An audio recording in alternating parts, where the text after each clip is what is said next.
everyone. I am Eliza Sendon and welcome again to day 160 of 365 daily devotion with Bible Character Edition. At today is May 9, 2026 and yung title ng devotion natin na ito ngayon ay Pain and Pressure Are Gift. So yung character nating pag-uusapan ngayon ay si Jehoahaz. Ito nga yung anak ni Jeho. So panibagong dynasty na ito. And in the scripture Kings and Chronicles, we are discussing yung or makikita natin dito yung talagang napakamasalimuot na government nila, yung rulership ng mga kings. But the brighter side of this, ang Diyos nakikialam. Even in politics, God's intervene. So hindi niya hinahayaan na walang justice para sa kanyang piniling bayan. At ganun din sa ating panahon.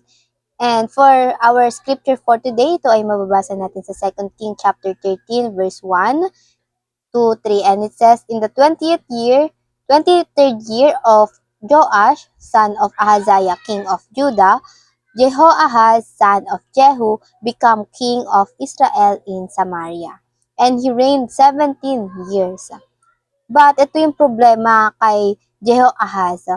He did evil in the eyes of the Lord by following the sin of Jeroboam, son of Nebat, which he led caused Israel to commit, and he did not turn away from them.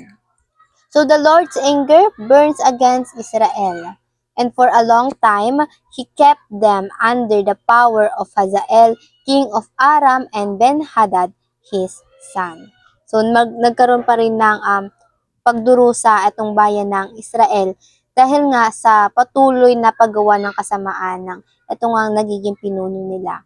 And para naman sa ating mga katuruan, point number 1, cherish sin, attract curses, and judgment.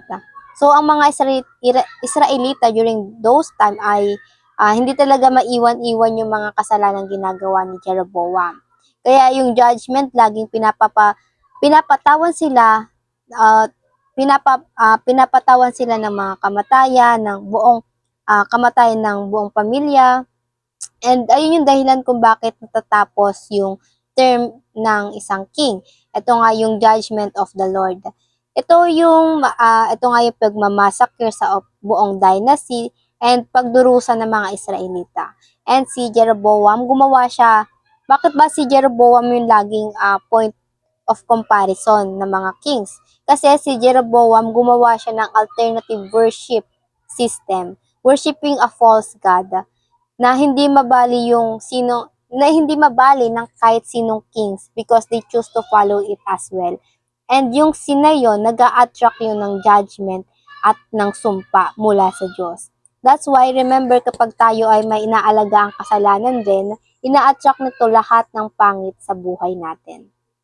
And pangalawa, pain and pressure are gift from God. Hindi lahat ng pain or pressure is a curse from God. Some are discipline. Nagiging pasensyoso sa atin ng Diyos sa atin para tayo ay magsisi, para tayo ay lumingon naman sa Kanya at ma-realize natin na tayo ay lumalayo na sa path na inihanda sa atin ng Diyos, yung magandang path para sa atin. And kaya, sa bawat pagkakamali rin natin, sa bawat paghihirap natin, dapat ipinagpapasalamat natin yun sa Diyos. Dahil dinidisiplina pa lang tayo ng Diyos. Disiplina pa lang iyon. Paano pa kaya kung judgment na? And pangatlo, God listen to those who seek His favor. 2 King chapter 13 verse 4, though God sent them to other nation for affliction, ito nga yung judgment sa kanila, when Jehoahaz sought the Lord's favor, hinanap niya ang Diyos, lumapit siya sa Diyos, God listened to him. Ito nga sa verse 5, sinabi dito, the Lord provided a deliverer for Israel. Itong deliverer, ito yung magliligtas sa kanila mula doon nga sa pagkakuha sa kanila, pag-aalipin sa kanila ng other nation. And they escaped from the power of Aram. Ang Diyos hindi kinukubli ang kanyang sarili.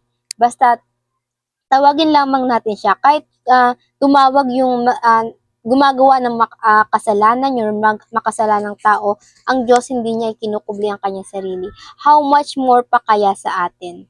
So come to the Lord in prayer. The Lord will listen to you. And for our application, paano ba natin ito maisa sa buhay?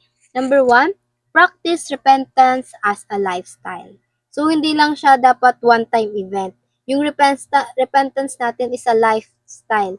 Habit na rin natin. Yung Christian life natin ay laging may ups and down yan.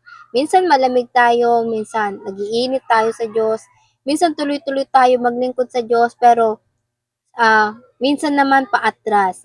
Kaya dapat yung pagrepent din natin ay tuloy-tuloy. Hindi to natatapos, hindi nakabase sa emosyon natin, kundi nakabase sa grace ng Lord.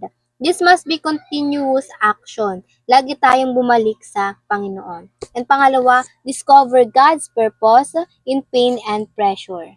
Whenever we face hardship, difficulties, and any challenges in our life, diyan natin i-evaluate yung ating sarili. Dahil baka you face those because of not acknowledging the sin you commit. Or perhaps there is something God wants you to learn. Sir, so sometimes yung hardship natin hindi talaga ito parusa, kundi lesson ng Diyos.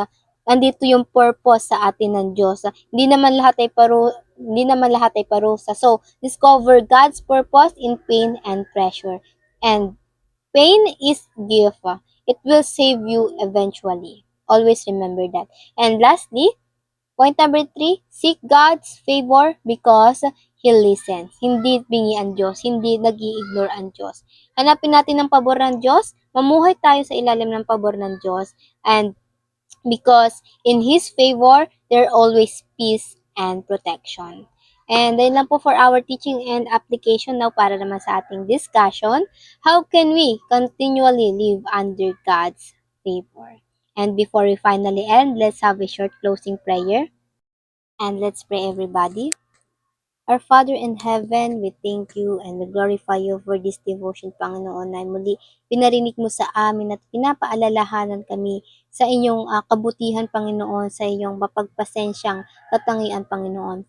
Panginoon, salamat dahil tinuturuan nyo kami mag-repent, Panginoon, at patuloy mo pa rin kami turuan, Panginoon, ang aming mga puso, Panginoon, sapagkat kami ay tao lamang, Panginoon, na umuulit-ulit sa pagkakamali namin. Panginoon, ilid mo kami yung aming mga gawain, Panginoon. Help us to worship you wholeheartedly, Lord God, and tulungan nyo kami ma-avoid yung mga false worship namin at yung mga wrong belief namin patungkol sa inyo, Lord God. Ituwid nyo kami, Panginoon, at ituro nyo ang buhay namin sa palapit, yung sa iba, Panginoon, palapit kay Jesus Christ. Ayun lamang po, in Jesus' name I prayed. Amen and amen and amen. At ayun lang po, I hope marami tayong natutunan at natututunan tayo. I pray na sama-sama sana tayo lumago para sa Panginoon. See you again tomorrow for our devotion. Have a nice day ahead and God bless.